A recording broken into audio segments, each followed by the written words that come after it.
So that's that.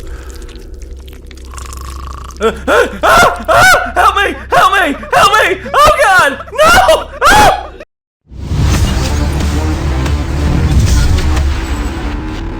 A long time ago, when I was but a wee lad in the middle school, I acquired for my 13th birthday, 12th birthday, one of those birthdays, by convincing my father to get me a PS2. And then I had a friend named Fluffy, who, funny enough, was named Fluffy due to his size, before Gabriel Iglesias had made the term more universally aware. Yeah. He lent me a copy of a game called Resident Evil 2. And it scared the poop out of me, but I really liked the idea of zombies from that. And from there, I watched, when my friend Chance got me into horror movies, I watched Night of the Living Dead, Dawn of the Dead, all of the zombie films. I acquired a book from Max Brooks called The Zombie Survival Guide that I fucking love. And I think all zombies should be based off of. And I started playing zombie games more and more. And eventually, I was pretty much obsessed with zombies all through college. In college, I got a A+ on a team presentation, by helping my team put together a zombie apocalypse survival plan for speech class. And we were picked as the winners of the class. Nice. Because I used my zombie survival guide information. So. Very nice. And then, I was into The Walking Dead, the comics, and then the show came out. And then disappointed you. People started just doing all kinds of shit with zombies that was just mediocre, and I decided that, zombies really didn't scare me anymore, and they weren't really my favorite horror thing anymore. And, yeah. So then, eventually, several years later, I hear about this movie that's supposedly pretty good called Train to Busan. And I'm just like, yeah, maybe we should check this out. And so me and Andrew watched it for an October horror movie binge fest one time. And I was like, holy shit, this movie made zombies scary again. Yeah. And I think personally for me, the zombie craze, I remember early on when I was around, I was around 15, I think. Yeah, 14, 15. I'm a little bit older than you, so I think it was around the same time. Me and my dad went to watch a movie that was very highly recommended. Me and my dad were both really big zombie fans. 28 Days Later. And technically, they're not zombies. They're infected. Yeah. See, I liked the movie, but I was trying to tell everybody else, they're not really zombies, though. Well, no. And me and Dad, they can starve to death. They die a lot easier than regular zombies because you don't have to destroy their head to kill them. Yes. They run really fast. They're more like people on some kind of steroided rabies. Yeah, and that's effectively what me and Dad came to the conclusion of. It's they're not really zombies. They're more along the lines of infected humans. They're rabid, it still kind of gives the vibe humans. Of the same kind of survival aspects. It's an apocalyptic event. Zombies. It's a very similar apocalyptic event to what a zombie apocalypse would be. Yeah. If anything, it's a more realistic. So actually, it kind of reminded what would happen me rather than a regular the zombie Walking Dead's apocalypse. intro, because it's kind of that whole thing with there's 3 different things actually that have used that same kind of intro for a zombie situation. Waking up in the hospital. Yeah, because Walking Dead did it. 28 Days Later did it, and the first Resident Evil film did it. Which, actually no, in first Resident Evil film, she woke up in her shower. She woke up in the shower, remember? Oh, I thought I remembered her falling off a table in a medical dress. That was at the end of the first film. Oh, okay. At the end of the first film, she wakes up and she is in the middle of Raccoon City and it's just absolutely destroyed. Oh, okay. And she is standing there in her jacket with her hospital gown on. So they kind of used that, but they didn't use it until the end of the movie. No, well, still though, I think basically used it to set up for the second movie, which I never watched because I really didn't like the first movie. The first one had its pluses. I think it's probably the strongest. It had its lot of minuses too, though. Too many to name. Just fucking up the Resident Evil lore. Uh, Like and acting like they tried to do the lore, but someone didn't take notes, so they were just doing it all from memory, basically. and you know what the interesting thing is, Nick? Probably one of your favorite horror films of all time is directed by the same guy that directed the Resident Evil franchise Into the Fucking Dirt, and the film franchise. Paul W.S. Anderson, the same guy who directed Event Horizon. Oh, really? Yeah. Yeah. So what's it? I don't know That piece why of hair stuck in my he did beard. that. I mean, it's Ford clear, piece I of think hair. it's clearly just a case of like he's a filmmaker and he didn't really try hard to please the fans of the games. He just made films. Which is unfortunate because, I was really hoping that, we would get a good video game. It was a I would say like a 5 out of 10 at 6 out of 10 at best, the first Resident Evil film. The rest of them are like below that. And then by the time the fourth film happened, I'd checked out. And then when I saw what they were doing with the fifth film, and I'm like, okay, yeah, no, I'm done. This is just stupid. And the other zombie film that made me terrified of zombies, but these were actually zombies. The Zack Snyder remake of Dawn of the Dead. Yeah, which I had also seen that like before I started to get bored with zombies as well. Oh yeah, same dude. I saw it when it came out. Me and my dad both went and watched it. That was also one of the few things I gave a pass for running zombies as well, because I was like, normally, like, I don't like the idea of the running zombies because I had such respect for Max Brooks' Zombie Survival Guide, which explained in very high detail Rigor mortis about would how, set in, and yeah, like there wasn't going to be any speed or motor skills to a zombie because they were a dead corpse that was being piloted by a virus. It wasn't like something on the same level as like a human. Like it was more like a flesh. It was a husk. It was a flesh-eating machine. Yeah, it was a husk basically. Like the couple things, like they had basically like extended strength to it, but it wasn't that they were stronger. It was just that they had infinite stamina and no pain. Yes. So it was like they could break down a fence that would like basically tire out, a person trying to break it down after a couple of hours because they would be trying to break it down for the entire fucking day until it finally came down. Yeah. And it's just like whenever they would run, I would just be like, yeah, that's just more unbelievable. But for some reason, Dawn of the Dead, I was like, I give that a pass just because shit, that was scary. Like it was. Like I know for a fact I would be fucked if that ever happened. And here's one thing I'll say about Dawn of the Dead that I think would be more of a reason as to why is because I think if you were to do it, the most dangerous time to be around a zombie would be right as they turn. Right after they die and after they turn, because rigor mortis would not fully set in and the blood wouldn't coagulate and thicken up. Not to mention it's kind of almost a surprise ambush because you're not expecting there to just suddenly be a zombie next to you, Exactly, and when the blood starts to coagulate because that's one of the rigor mortis reasons fully that sets I think, in. like, people are always like, how did all these people even get infected? It's like, well, they kind of show you scenes and you kind of have to assume that like that situation wasn't just a one-time thing right there. There were probably plenty of families where someone hid the fact they got bitten and didn't know, or someone didn't want to abandon someone. Zombie, Yeah, or someone didn't want to abandon their child or their someone parent. came home not knowing their loved one had already turned in the bathroom, opened in the bathroom, be like, "What's wrong? What's wrong?" Until they get bit, It's like it's not really like everybody would initially recognize that like this was a zombie, like in all situations. And in all honesty, man, the whole thing with every zombie scenario out there, it scares me.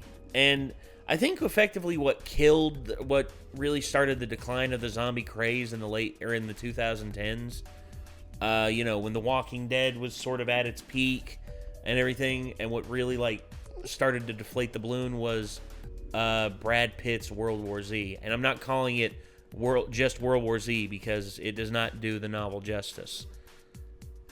Brad Pitt's World War Z is what really started to deflate the balloon of like the zombie craze. Also, I think that whenever Walking Dead got about midway through and people realized that just the zombies were just the backseat to the story pretty much, and it wasn't really about the zombies, it was more of just a fucking soap opera.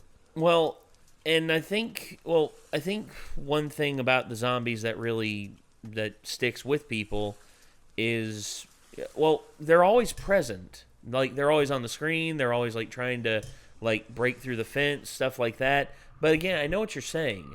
But to me, I think the people carrying on with their lives, even though that, there's, like, zombies walking around in the background and everything, it's just, like, that portrays, like, human adaptability, because humans are able to adapt to situations like that. And I think it actually is sort of a sad thing. It's sort of a melancholy thing. And Robert Kirkman said that's one thing he really wanted to portray with the Walking Dead comics, was the melancholy that would just come with the fact that literally everyone is just dead.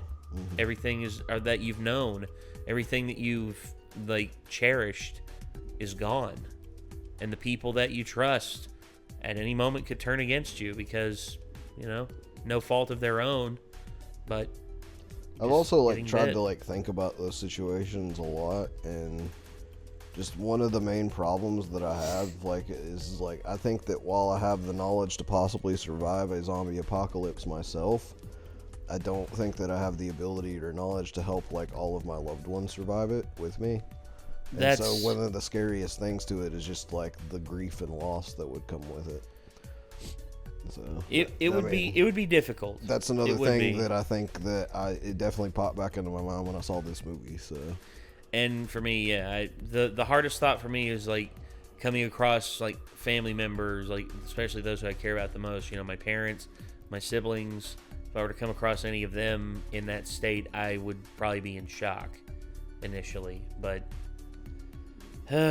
anyway, let's go ahead and get into this. Also, as a note, we know that James got a copyright strike for this video specifically. So if this video just disappears one day, you'll know why. Because the Korean company will probably copyright strike it, and basically we'll just have to fight it until eventually they're just like, okay, yeah, this, we're not going to fight this anymore. You can keep your stupid video up. It's like, but we'll see. Anyway, this is Dead Meat, Train to Busan Kill Count. Here we go.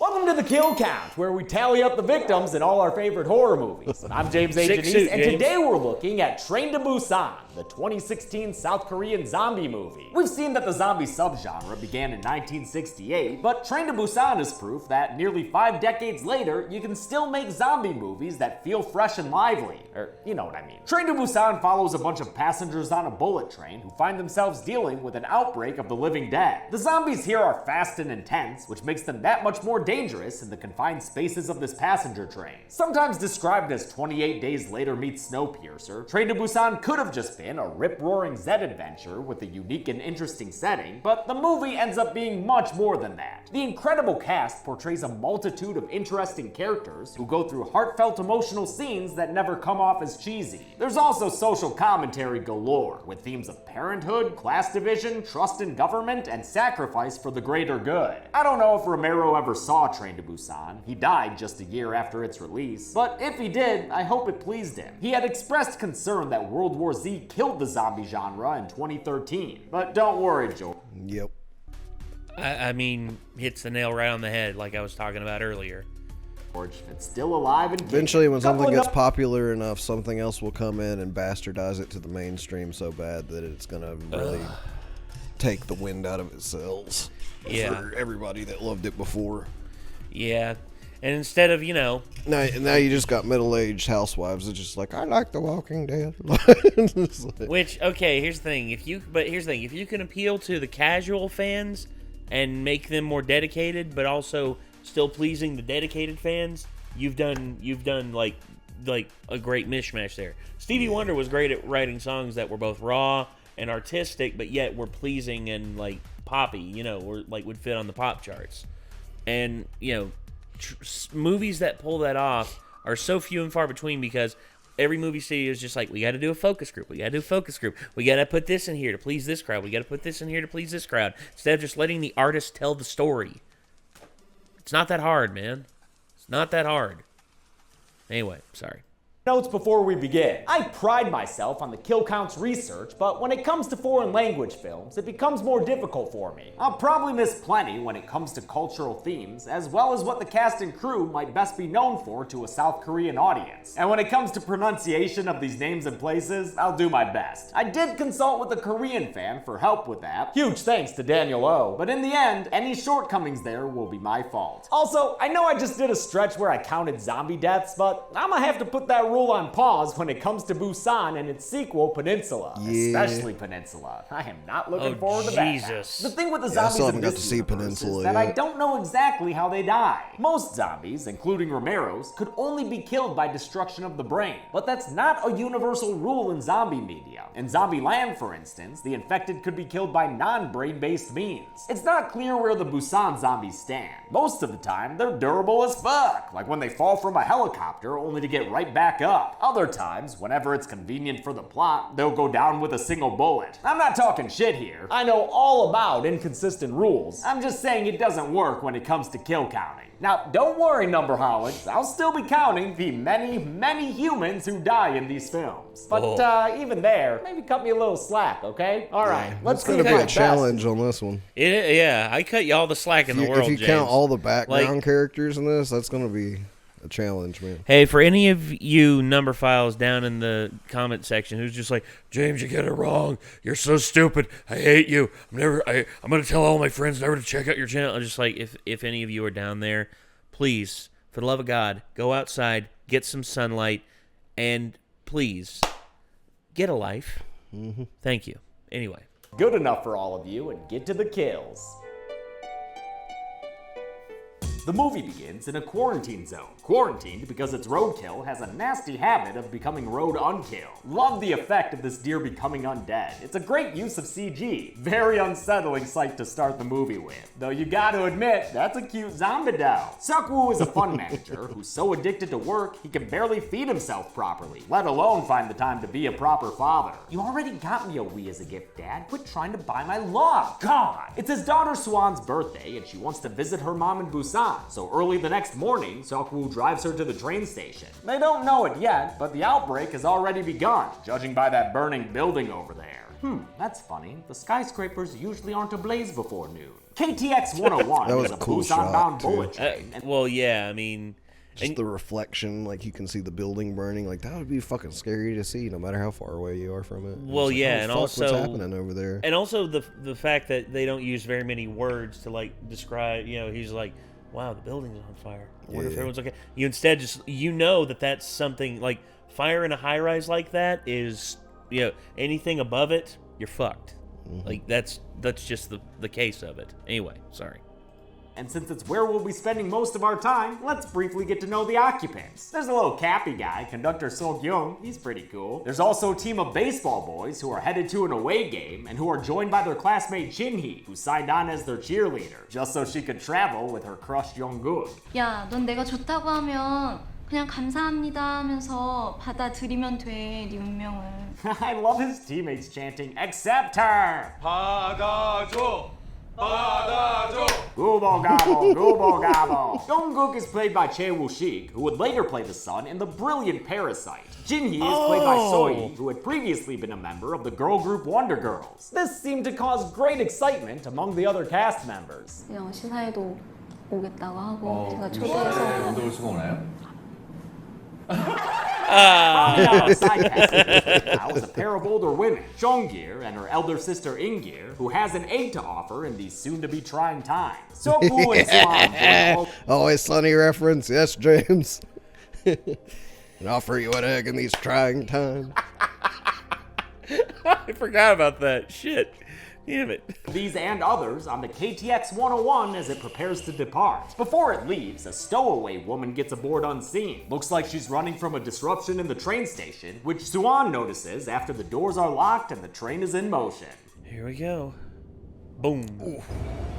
I love that You gotta silent count, moment. I was gonna say, you gotta count that because Yeah. they're fucked. Yeah. I was going to say, it's like, Lawrence Taylor comes out of the backfield. Oh, and Joe Theismann is it's down. so good because there's no sound to it. Yeah, what I mean? know. It's pure visual storytelling. I love it. It's like, it's the kind of thing that if you looked away from the screen for a minute while you were like not paying attention, watching it like at home or something, and looked at your phone for a second, you fucking miss it. Yeah. Terrifying. I love that silent moment of surprise. And I'll go ahead and put the station worker on the count. It's gonna end up being a drop in the bucket for this one anyway. That unwell woman is not the train's only stowaway. There's also Gui Hua, a homeless guy who appears to be traumatized after seeing a bunch of people killed back in the train station. But I ain't seen him die, so, nothing to count. Gui Hua's trauma earns him no sympathy from Yong-suk, an executive of the company that owns this train. 너 공부 열심히 안 하면 나중에 좋아지시면 된다. 나오세요. 우리 엄마가 그렇게 말하는 사람은 나쁜 사람이랬는데.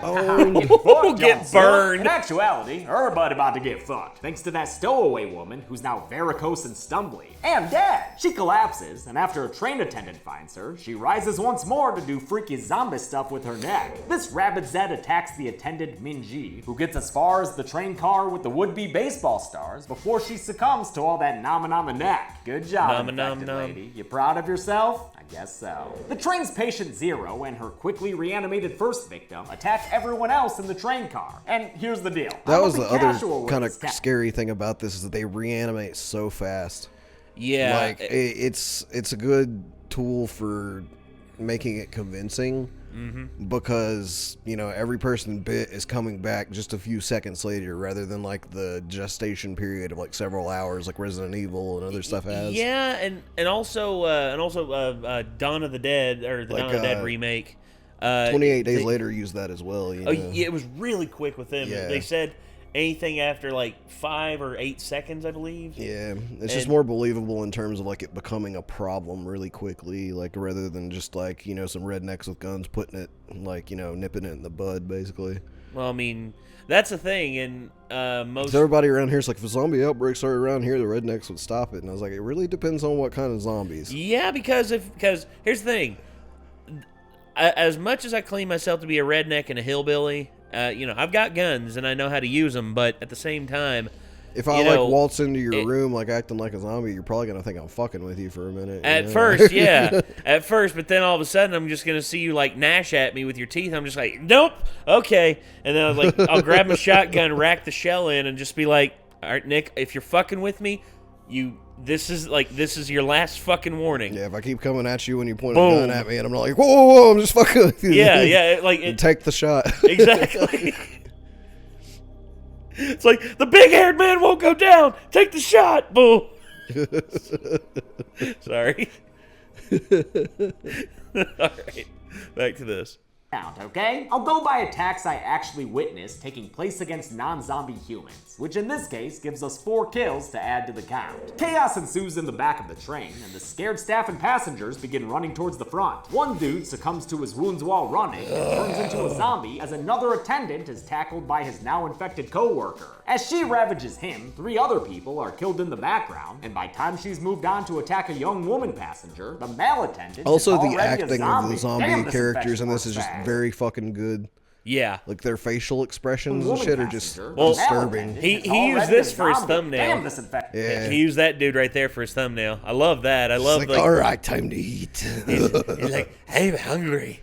Who's first on the plate? Works fast. Sogu sees this happen, so he grabs his daughter and flees. Hurry, man! This snoring cam zombie is leading a whole charge of I love the body cam shot there. Reminder that I'm not counting the mere appearance of They turn into zombies. more than an individual threat after a bit. Like, they turn into a fucking, like, Horde. entity. They turn into a horde the of hordes fucking, in this like, are the hellions. best part of it. Like, when you Damn. start see them, like, pushing forward as a giant fucking cluster group, like, it's terrifying looking. I saw it back there. I was like, oh. Logically, their presence implies a kill took place, but it's, come on. Actively turning into a zombie while we watch, though? That's a human dying, so I'll put it on the count. Right in the path of this zombie parade is burly Songhua and his pregnant wife, Seung-gyun. They realize something's wrong when they see a woman getting her neck bitten out, and though Songhua isn't able to help her, he is able to hold his own against one of these zombies. Because this man here, he's a badass, no cap. The other non-zombified passengers reach the front car, including Sok-woo and Suan. When that As COO Yong-suk says to close the doors behind them, Sung-woo complies, like the good middle management worker he is. Damn, dude, sliding that door shut on a pregnant lady? Well, Sang-hwa ain't about all that and gets himself and his wife into the car. They realize the zombies are only aggressive if they see them, so Sung-young papier-mâches a screen over the glass door. It calms the Zeds down and gives us our first respite of the outbreak. Sang-hwa calls out Sung-woo as a dick, and we get the standard zombie movie argument over risking your life to save others. 사람이 뛰어오는데 코앞에서 문을 닫아? 돌았냐 이 새끼야? 그거 말 조심해요. 당신만 위험했던 거 아니니까. 이런 새끼가 다 있어. Suk-woo gets a phone call from his mom, Shushir, who says everyone around her is fighting. We hear her die and become rabid over the phone. And since we met her in an earlier scene, I'll put her on the count. What's that, though? You hear a dull thud and a disappointed Wonder what that might be. The train gets to its next station, but very wisely doesn't make a stop. Thankfully, it passes by slow enough for me to pick out and count 9 kills taking place there. People getting chomped on by these energetic zombies. A politician on the news responds to what he describes as riots breaking out in major cities. This zombie outbreak has happened during a time of political upheaval. Many early scenes mention growing protests on the news. 안 되긴 뭐가 안 되지? 나라 저렇게 뻑하면 대모시리고. 옛날 같으면 저런 것도 싹 다 잡아다가 그냥 정신 번쩍 차리고. 예, 그런 말 하면 못 써. I don't know a ton about Korean history, but it sounds like Cheongir is referring to the Samcheong re-education camps built under military leader Chun Do-hwan's Fifth Republic in the 1980s. Yeah, in truth, I've read into Korea's history, and as much as people wanted to talk smack about, you know, the North being like wholly evil, don't get me wrong. You know, Kim Il-sung and his regime, they were like friggin' evil. Yeah, don't get me wrong. But the South Koreans, you know, their leadership wasn't all sunshine and rainbows. I mean, they were very vicious.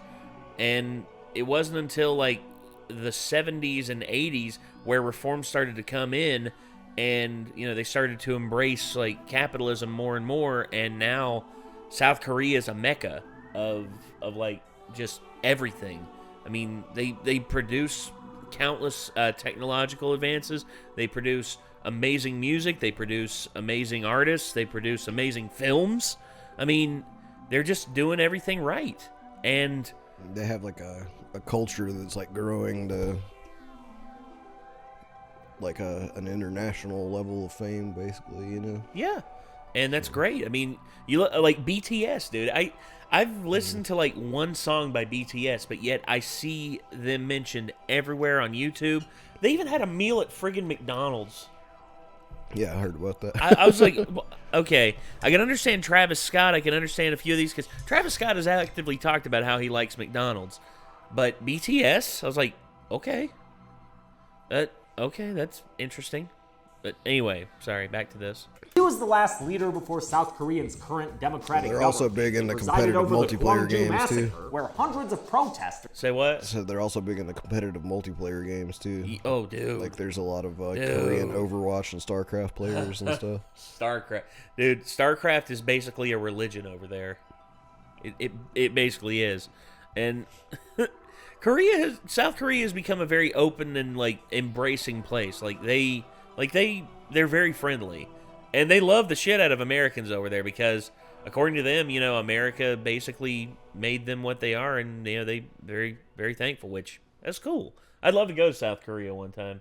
I'd love to go to Seoul and see just like the mecca, the technological mecca that Seoul has become. Anyway, sorry. Like most other places, I want to go eat their foods. Well, Korean barbecue. Oh, dude, Korean barbecue, bruh. Yeah, I watch a Korean guy on YouTube that does recipe cooking. It's board with a period between the E and the D. Yeah, I've seen some of those videos. Some of those recipes look really good. Oh, well, all right. At least I'm assuming he's Korean. I'm pretty sure. All right, let's go ahead and get back into this. Here we go. That he said that a lot of his recipes killed by are the Korean police in things. arms. Say again. I was just saying, I'm pretty sure he said a lot of his recipes were for Korean things. So. Okay.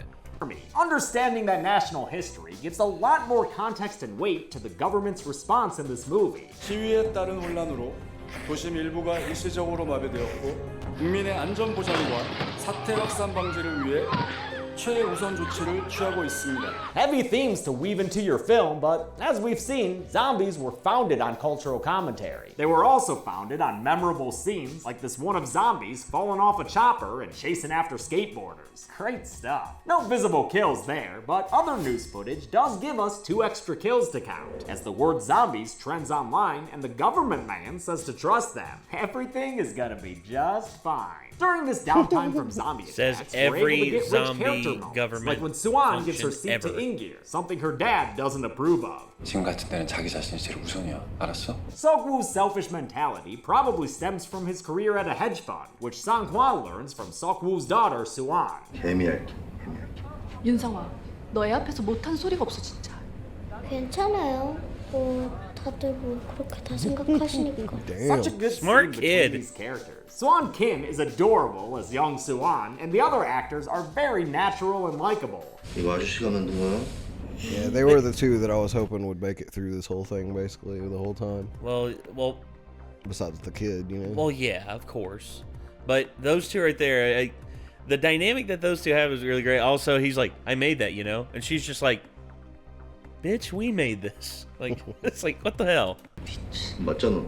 아니야? Sang-hwa, a crowd favorite, was played by Ma Dong-suk in a breakthrough performance for his career. In fact, he's about to be getting that Marvel money when he plays Gilgamesh in the upcoming Eternals. His wife nice. Seung-young is played by Chung Yoo-mi, who's won all sorts of acting awards like Blue Dragons and Grand Bells. This is the second of 3 films where Chung Yoo-mi co-stars alongside Kong Yoo, who plays the lead role of Seok-woo here. Their first film together, Silenced, was such a big deal that it led to federal legislation to help minor victims of sex crimes. Kong Yoo himself is also very prolific, especially on K-dramas like Coffee Prince and has the title role in Guardian, the Lonely and Great God. The train conductor announces they'll be making a stop at Daejeon, where a military unit is waiting to escort them to safety. Through his rich person contacts, Seok-woo learns they'll be quarantined when they arrive, and arranges an alternate pickup so he and Suan can avoid it. The train pulls into Daejeon Station, where things are too quiet for comfort. I always love scenes where people this is are one of alone the in best public parts. places that This are is probably my normally favorite part of the bustling with movie coming up. activity. Whether it's the Langoliers miniseries or the opening of 28 Days Later, a film that popularized the fast zombies that this movie heightened and evolved. Through his own rich guy contacts, Yong-suk has also learned that this place is quarantined, so he tries to get the conductor to take him to Busan, which is still open. 아니 그게 진짜라면 사람들을 데리고 가야죠. 또 그런데 일단 나가봅시다. 이봐. Haha, get fucked, Yong-suk! During the evacuation, Seok-woo breaks off with Suan to avoid quarantine. Like the conductor, Suan wants to tell everyone else as well, and when Seok-woo tries to get all survival of the fittest again, his daughter drops a truth bomb. 아빠는 자기밖에 몰라. 그러니까 엄마도 떠난 거잖아요. The other pack. Yeah, just dropped a truth bomb, like just pulled the pin out and threw that truth grenade right in his friggin' lap, and there's nothing he can do about it. And yeah, I mean, when you're too focused on yourself and you neglect everyone else around you, it hurts, man. It hurts them and it hurts you, and even though you don't recognize it. Passengers discover that their military saviors have become zombified. The Daejeon disaster begins with a stampede up the stairs, during which 6 people fall to zombie attacks that I can visibly verify and count. Our 7th victim right now comes from the last remaining soldier who gets tackled and eaten right in front of Seok-woo's eyes. Seok-woo runs back towards his daughter, who was only saved from a zombie attack by Sang-hwa's last-minute intervention. She's then separated from her father when Seung-young grabs her hand and runs back towards the train. As they flee, chaos That's why, like fills you the said, that guy's a terminal, and I'll badass. count, He is. I don't know, man, 12 kills right now, I guess? It's hard to tell because of continuity issues with the background attacks, and I can't lie, counting background bodies ain't why I love this movie. I'll do it, because it's my job, but I'm way more into the political and character stuff here. Like how the selfish Seok-woo only avoids going on the count because of help from the supposedly lesser homeless Gui-hwa, and the working class Sang-hwa, who holds the door open for him despite not getting the same courtesy earlier. Yeah, the homeless dude's pretty badass in a couple scenes too. Like I kind of forgot about like him helping out there and stuff. Yeah, the homeless dude.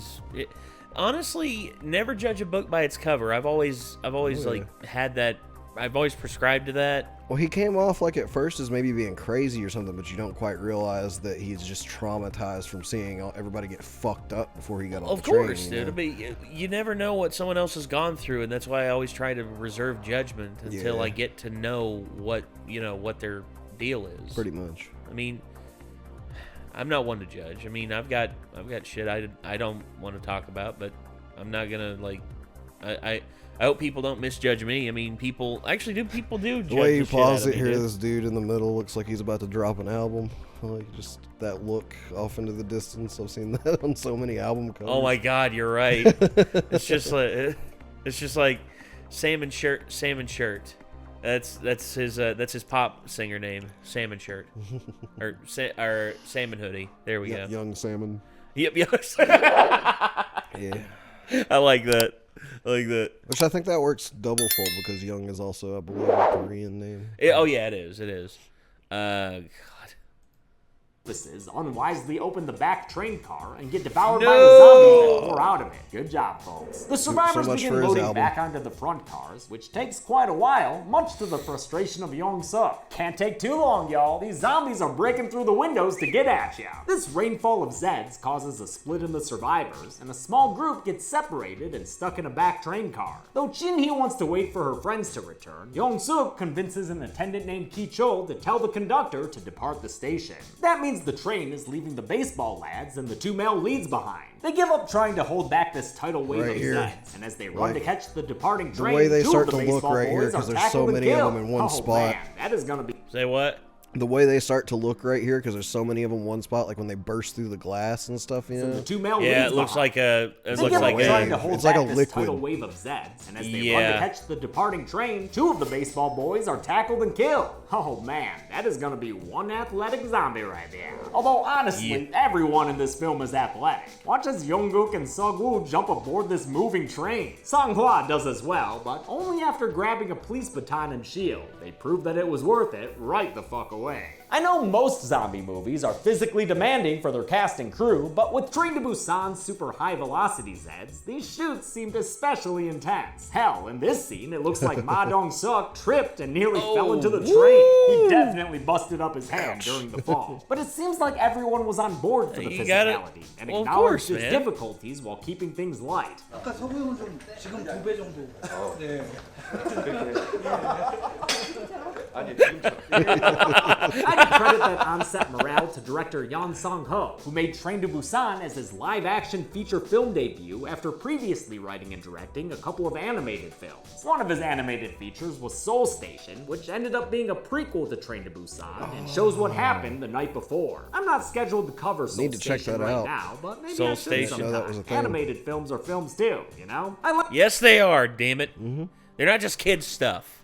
Anyone? I hate it. Some of my favorite like films of all time are animated. Akira, like Akira, Blood the Last Princess Vampire. Mononoke. Yeah, Dude, Princess Mononoke is my favorite Miyazaki film. Yeah, I really like Spirited Away. Spirited Away is great too. I like, dude. Miyazaki's work just stands. I think in a lot of ways stands alone as like the watershed. Like in terms of like animation that Japan has done in terms of filmmaking. It's still like I still see some of the shots and I'm still blown away by the visuals. I got one on my list right now to check out too that I'm excited to check out sometime soon. What's that? Paprika. Ah, okay. So I just finished watching Paranoia Agent. Oh yeah, Paranoia Agent. Really I told you it'd liked be trippy, dude. I told you it'd be a bit trippy. I like stuff like that though, so I'm definitely interested to check out his other stuff. So Paprika's on my list now. All right, let's get back into this. I like that Yeon Sung-ho seemed to respect the work everyone else was putting into his movie. 앞으로 뭐 남은 작업 뭐 열심히 잘 해서 고생해주신 스태프분들한테 누가 지치지 않는 작품 만들도록 하겠습니다. That's a filmmaker, No wonder y'all. his That is cast a true and crew laughed filmmaker. through trips, falls, and sometimes explosive special effects.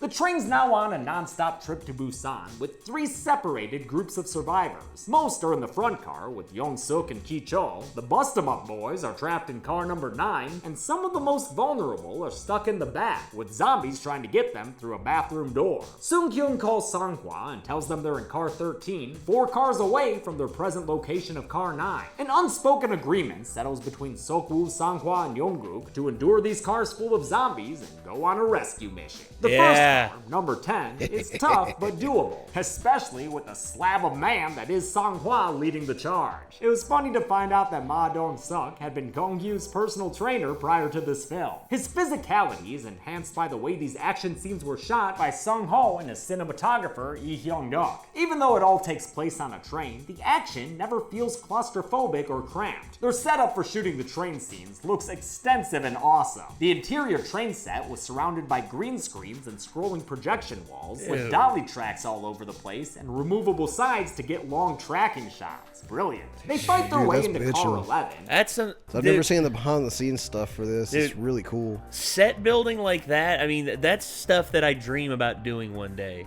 And just making a set and doing all of these different things and doing different ways of like filming techniques.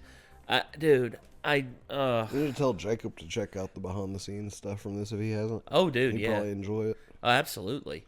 Actually, me and Jacob, like we watched behind the scenes stuff on several films and just like have gushed over just like the intricacies and the awesomeness. Some of the genius. The filmmaking is I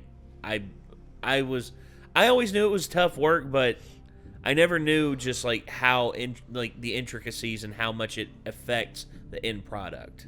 It still just baffles me. Movable sides to get long tracking shots. Brilliant. They fight their They're way filming into those on car Ari 11, Alexas which is too. full of Yong-guk's undead former teammates. When the train enters a tunnel, the zombies stop attacking and instead just sniff around. We knew this movie's zombies function mostly via sight, but now we learn they're basically blind in the dark and can easily be distracted through sounds. Another tunnel and a ringing phone gets the guys through car number 12, allowing them to briefly see their loved ones before the train emerges into light again, scaring the survivors into separate bathrooms. There, the boys bond, and Sang-hwa buries the hatchet with Sok-woo. 아빠들은 원래 맨날 욕먹고 인정 못 받고 그래도 뭐 희생하고 사는 거지 뭐. 그래? Yong-guk calls Chin-hee, who's in the front car, and tells her that their rescue mission was a success. He says they're going to make their way forward and join the others now, but COO Yong-suk doesn't like that idea. 감염 안 된 거 확실해?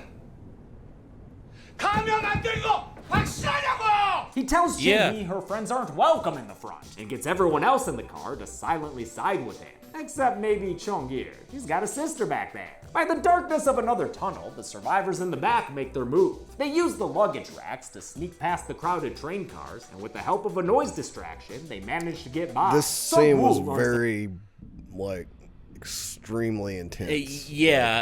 Not intense, but tense. Very, very. Like, that was another thing I really liked about the movie, is, like, it was a good idea to actually let the zombie survival guide, right?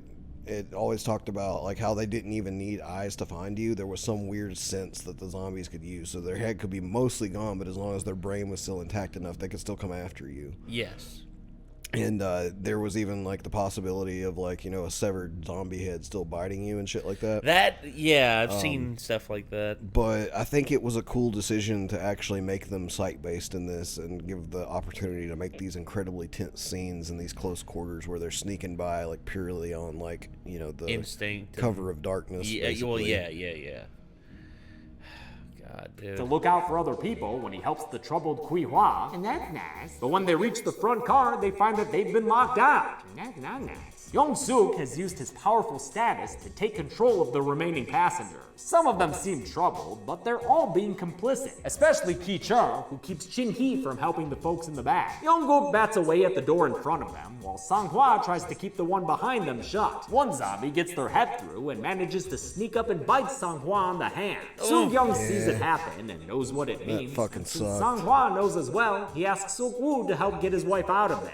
It's all about sacrifice, after all. The last thing he tells his wife is the name he wants for their unborn child, causing a very emotional moment as the zombies break through. Sang-hwa puts up a hell of a fight, even using one zombie as a barricade against the others, but the virus eventually overpowers him, and he becomes one of them while he's overrun. The front car has been trying to keep the others out, but with Sok-woo's help, the back and forth finally ends. Most of the back. Yeah, dude. It's up there, along with, I would say, for me, I would say also the death of the last guy from, I forget his name now, from Zack Snyder's Dawn of the Dead, right when they got to the boat. Like, all of a sudden, because we learned so much about him beforehand, he said... the little girl's dad from 28 Days Later. Oh, yeah. When the blood dripped in his eye. Well, it's because he was plus he was played by Brendan Gleeson. I mean, one of my technically favorite he actors. wasn't really killed, but, he may as well have been, at that point, because he was infected. Well, he was killed. He was, they... Well, yeah, I believe that they put down the zombie, but, the point when he gets infected is the point when you're just no. I remember, when the blood dripped in his eye, and then all of a sudden Hannah comes by, his daughter. He's like, Hannah, I just wanted to tell you, I love you. I really do. And I mean that. And then it's just oh, man. Because he knows his ticket's been punched. Yeah. And, for me, the one that, what got me was the one from the Dawn of the Dead was when they were all sitting around eating and, enjoying, having a good meal. He said, they were learning about each other from what they were before, and he said, my job wasn't interesting, but in terms of my personal life, terrible husband. Not going to lie about that. Terrible husband. But the one thing I was good at, I will definitely take pride in, I was a good dad. That I can definitely say I was a good dad.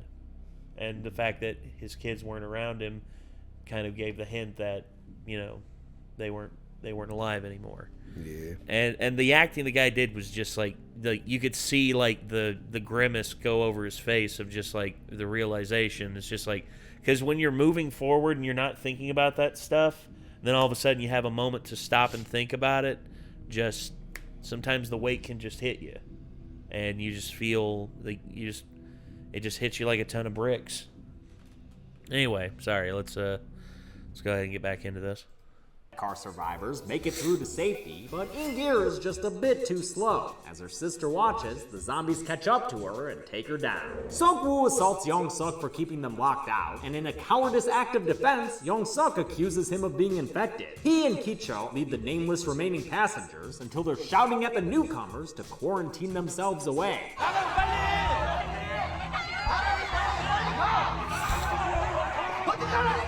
In director Yeon Sung-ho's words, selfishness has spread like a virus here. Shin-hee elects to stick with Yong-guk as the back car survivors are segregated and locked away from the others. Sung-gear curses her zombie sister for being helpful to others and getting herself killed. Even though, honestly, I think In-gear's death looked pretty avoidable and needless to me. After a look of disgust at the people who have turned on their fellow human beings, Sung-gear heads to the door, says thanks to her sister, and opens it to welcome death inside. For this occasion, I will count kills based on the humans we saw alive. The survivors in this car were finite enough to count and had actively participated in the plot by turning their backs on the protagonists. That's why I'm fine counting all 18 of their deaths now, including Sung-gear, even if I can't confidently say I see each and every one of them in this dope-ass tracking shot. The train continues on course as the few remaining survivors hold hands and wish happy birthdays. Sok-woo calls a co-worker to ensure that Busan is safe, and he learns that the zombie outbreak started at a biotech plant associated with his business. That's right, Sok-woo, you just tried to metaphorically wash your hands.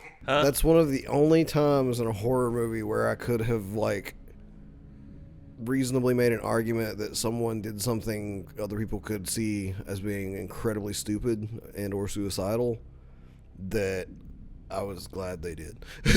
Know what I mean? Yeah, because... It's whenever she opened the door, it was just afterwards, I was like, y'all fucking deserved it.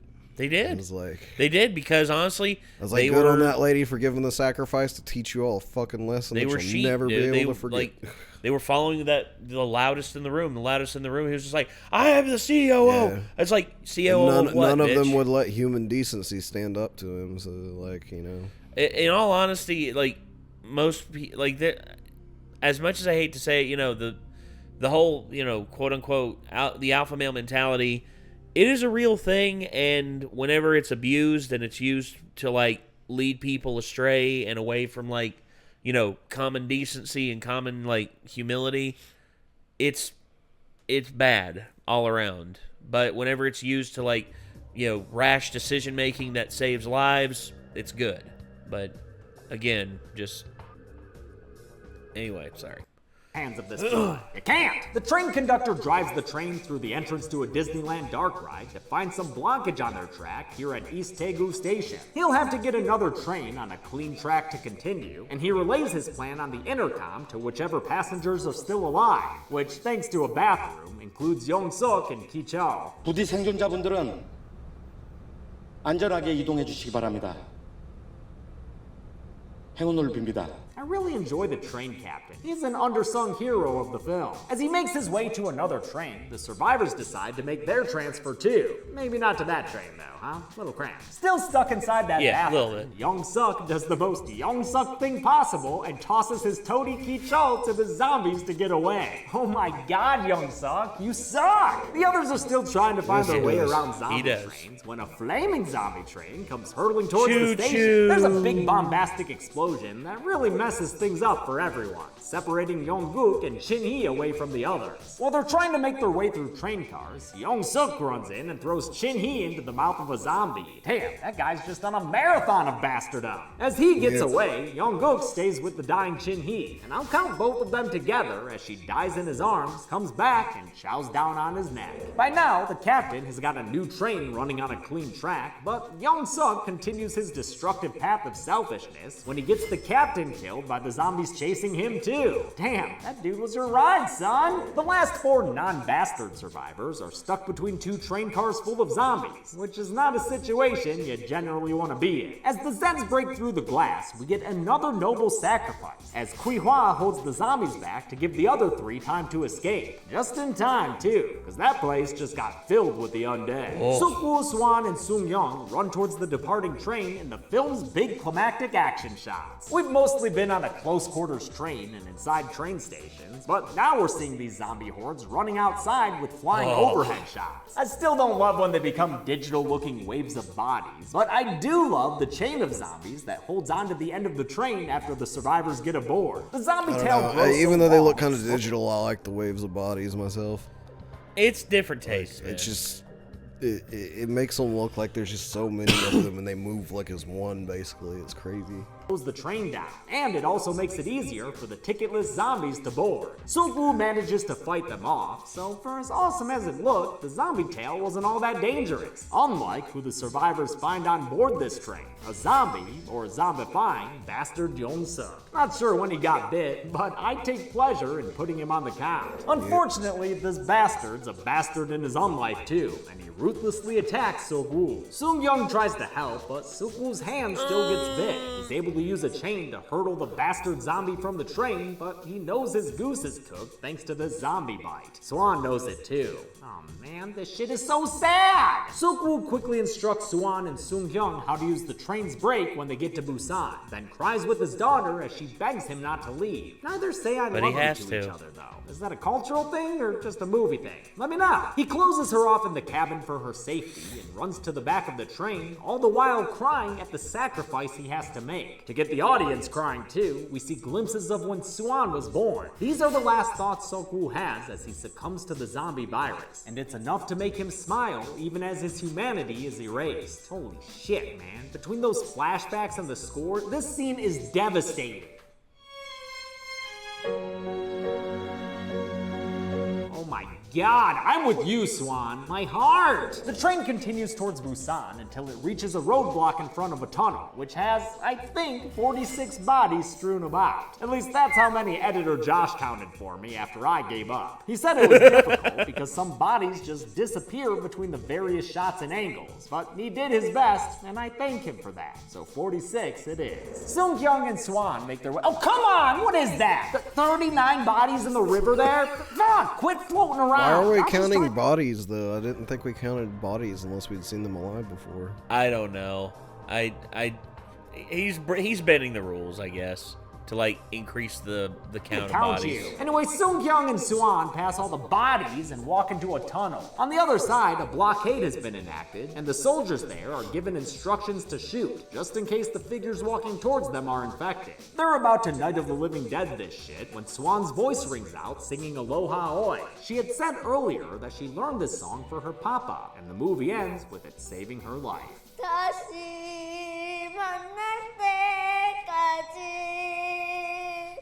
How many people died in this rollicking ride of a zombie movie? Well, I'll tell you, since this is my stop. Numbers, here I come. That's good. I like that. We counted 166 kills and bodies in Train to Busan. Zombie movies, right? The gender breakdown's not all that interesting, because most of the bodies were too blurry in the background to tell, but with a runtime of 118 minutes, that left us with a kill on average every 42.65 seconds. Damn. I'll give the golden chainsaw for coolest kill to Sang-hwa. Almost every kill in this movie is a variant on biting or turning into a zombie, so I'll give the award to the strong boy who held zombies off as he died. No machete for Lama's kill? Well, pick up the phone, because it's Granny Chushia, whose death was heard but unseen. And coolest corpse for my favorite zombie will go to the stowaway woman because of the excellent physical performance by actor Shim Eun-kyung. She's the first zombie we see fully in action, and boy does she set the bar high. And that's it. Train to Busan came out in 2016 and will be followed by a standalone It's crazy how far she turned her like left look at foot that next in. week, Like I don't know if that was an effect or if she could just actually do that, but it looked like it would be uncomfortable.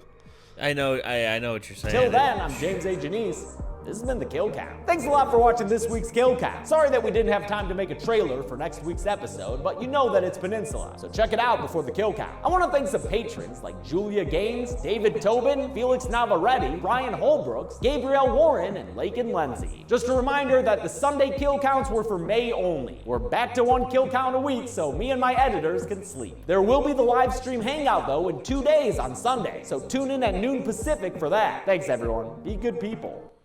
Hell yeah. So, I'm glad that got unblocked because I really wanted to see that. He did not do Peninsula because of, the movie company basically just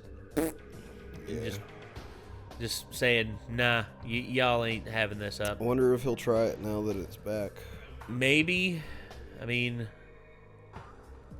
I don't know. Hey, you're not the only one who knows the Always Sunny reference. She offers an egg to her in these soon-to-be trying times. Nice. Dads get all the shit but no praise. He's spitting facts. Yeah. But, dude, this film, that just... I was going to say, for you, I know this is probably going to be like in your top 5 zombie films. It might be in my top 5 movies of all time, honestly. Really? Yeah. Very nice. It's just that fucking good. Well, I mean, honestly, I would say it's probably my top 5 zombie films ever. I don't know if honestly, I think it is my favorite zombie film of all time. I'll give it that. Well, fair.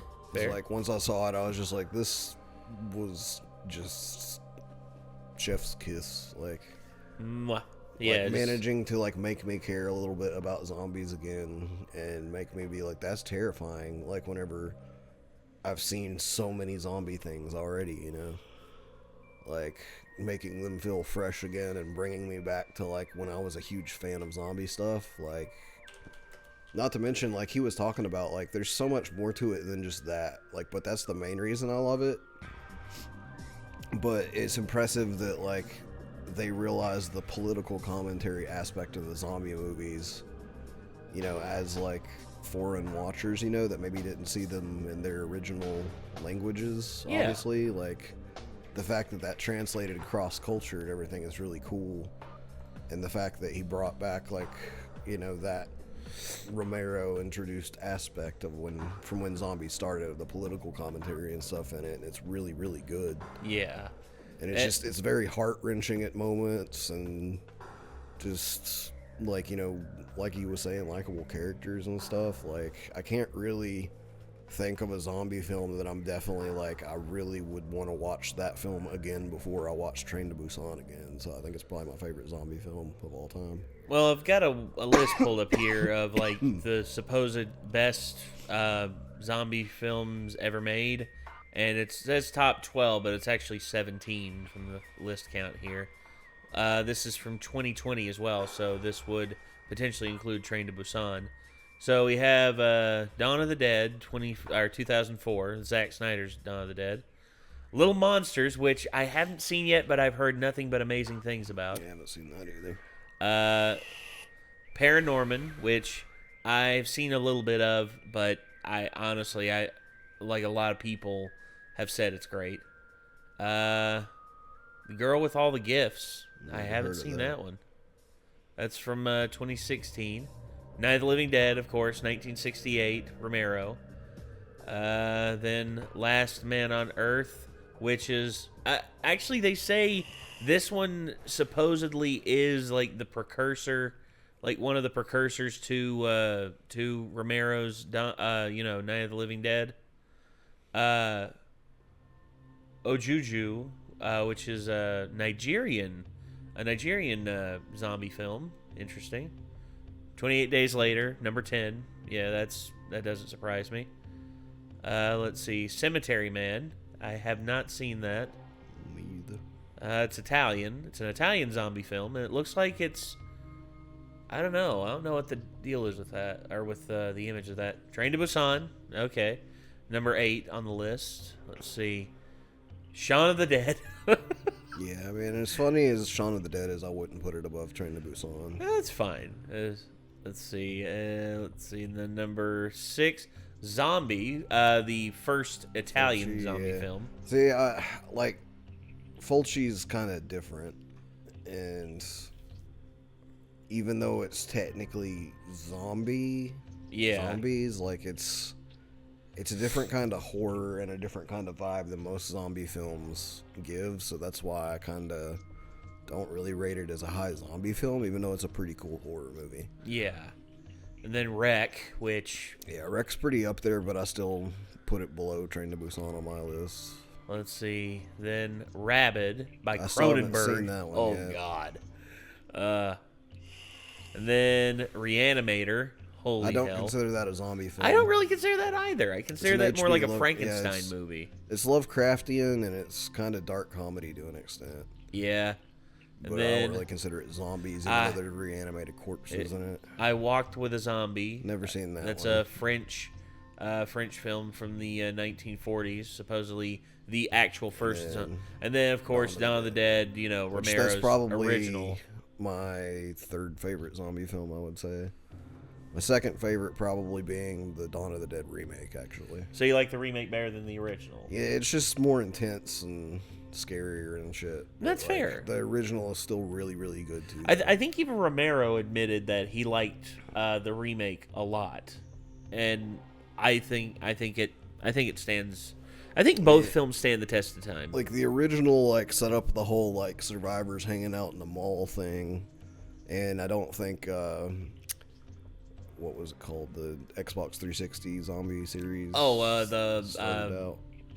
Dead Rising. Dead Rising. Dead Rising yeah. probably wouldn't even exist without that movie. At You least ain't not kidding. in the same form. Yeah, I get what you're saying.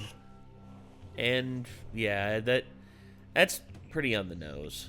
So, damn, Train to Busan. I hope that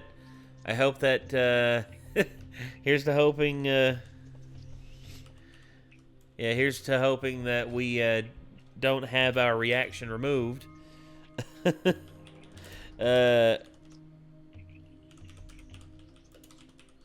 Won't be removed like the...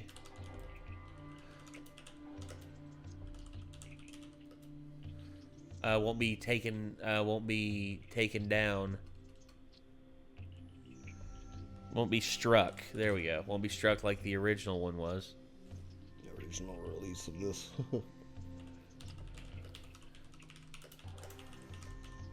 There we go. Bingo. All right. Here's hoping our reaction won't be struck like the original release of this. All right. So, damn. I'm very, very happy with the fact that we were able to get to this, and I'm hoping that we're able to if we're able to see him do Peninsula in the future. Actually, we still need to watch Peninsula because we haven't seen that. Yeah. All right. Well, we'll see. Anyway, I think that's going to do it, everyone. Thanks again for tuning in. And until next time, I'm Nate. I'm Nick. We'll see you then, everybody. Peace out.